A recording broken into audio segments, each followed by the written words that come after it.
parler à nouveau de ma passion immobilier en essayant de ne pas me casser la gueule. En théorie, ça devrait être bon.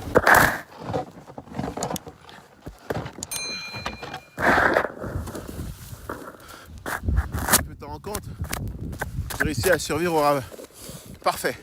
C'est parti.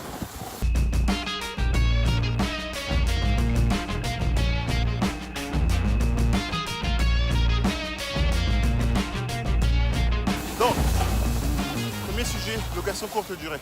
C'est l'avenir. Tout simplement, c'est l'avenir. Parce qu'aujourd'hui, les prix montent trop vite. Du coup, les prix d'achat étant trop élevés, il est assez difficile de trouver de la rentabilité. Mais là, je parle si tu fais la location régulière. Par contre, ce qui est beau, c'est que dès que tu tombes en location courte durée, là, tes revenus x2, x3, et par conséquent, tu peux la trouver, ta rentabilité. Et ça, c'est exceptionnel. Je te donne un exemple, une ville comme Paris, où est-ce qu'un appartement, tu le louerais à 1500, avec la location courte durée, tu peux aller chercher facilement du 3000. Avantage, donc, je te dirais, les revenus. L'autre avantage de la location courte durée, tu as des meilleurs locataires. Contrairement à ce qu'on pense, les gens disent location courte durée, histoire d'horreur, tu vas t'occuper de locataires de merde. Même pas. Parce qu'il y a un système de review qui fait que le gars, s'il fout la merde dans ton logement, qu'est-ce qui va se passer? Il n'y a plus personne qui va vouloir lui louer un appartement. Du coup, il va faire super attention.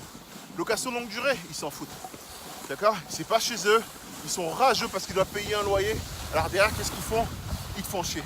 Location courte durée? Non. Le gars, il veut juste kiffer la vie. Oh. Bon, j'ai failli péter la gueule.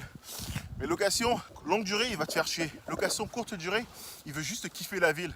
Du coup, c'est le gros avantage. En plus, financièrement, ce qui est cool avec la location courte durée, tu as la certitude d'être payé. Les plateformes, que ce soit Airbnb, Booking.com, VRBO, elles vont te faire ton chèque, elles vont te virer ton argent. Ton locataire longue durée, tu n'es pas sûr qu'il va te payer. L'autre élément qui est super cool avec la location courte durée, tu vas te ramasser à pouvoir continuer à jouir de ton appartement. Tu le loues quand tu veux. Je te donne un exemple. Petit appartement à Paris, tu loues toute l'année. Mais dès que tu rentres à Paris, tu sais quoi? Tu récupères ton logement et tu l'habites. Donc tu as un logement que tu connais que tu peux récupérer et utiliser à ta volonté quand tu veux, tout en faisant des revenus à la fois. Alors que si tu faisais une location avec un locataire à l'année, tu ne peux pas le récupérer le logement quand tu veux. Donc ça, c'est les gros avantages de la location courte durée. Inconvénient de la location courte durée, parce qu'il y en a quelques-uns. Je vais essayer de me repositionner, tu t'en vas pas. Parfait. Les inconvénients de la location courte durée. Il n'y a pas à dire, c'est sûr que la location courte durée, ça demande plus de gestion. Mais là encore, ce que tu peux faire, tu peux prendre les agences qui vont gérer le tout pour toi, prendre des femmes de ménage qui font le ménage pour toi, prendre quelqu'un qui va gérer les clés pour toi. C'est juste une question de opérationnaliser ton modèle. Il faut que tu aies les bonnes personnes avec qui tu travailles, il faut que ce soit des gens de confiance, et après tu installes une routine. Et ça se fait tout seul derrière. Un autre inconvénient de la location courte durée, c'est essentiellement côté réglementaire. Aujourd'hui, tu as des villes qui mettent beaucoup d'efforts pour bannir la location courte durée. Et pourquoi? Je me relève. Et pourquoi? Parce que le propriétaire, il n'est pas fou. Il va faire plus d'argent avec la location courte durée qu'avec la location longue durée. Du coup, qu'est-ce qu'il va faire? Il va sortir tous ses logements du parc locatif régulier, donc longue durée. Il va le mettre sur le parc de la location courte durée. Ce qui va faire que les villes, finalement, il n'y aura plus de place pour les gens qui veulent se loger pour habiter. Ça va devenir des villes de tourisme. Et ça, c'est ce que les villes veulent éviter.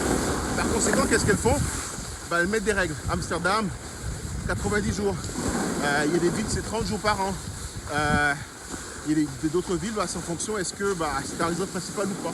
Donc c'est un peu ça l'inconvénient, c'est que d'un point de vue réglementaire, ça change tout le temps. Du coup, tu peux te retrouver du jour au lendemain, avant un logement que tu avais prévu de louer à la nuit. Puis finalement, tu peux plus parce que la loi a changé. Donc c'est le gros inconvénient. Bon, je vais finir ma vidéo sans me casser la gueule. On se voit en bas des pistes. Salut!